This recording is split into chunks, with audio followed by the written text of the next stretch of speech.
بسم الله الرحمن الرحيم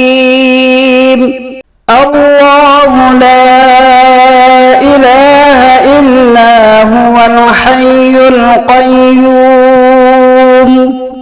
لا تأخذه سنة ولا نوم له ما في السماوات وما في الأرض من ذا الذي يشفع عنده إلا بإذنه يعلم ما بين أيديهم وما خلفهم ولا يحيطون بشيء من علمه إلا بما شاء وسع كرسيه السماوات والأرض ولا يؤوده حفظهما وهو العلي العظيم صدق الله العظيم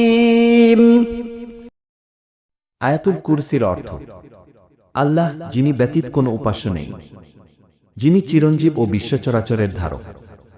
তন্দ্রা বা নিদ্রা তাকে পাকড়াও করতে পারে না। আসমান ও জমিনে যা কিছু আছে সবকিছু তারই মালিকানাধীন। তার হুকুম ব্যতীত এমন কে আছে যে তাকে সুপারিশ করতে পারে?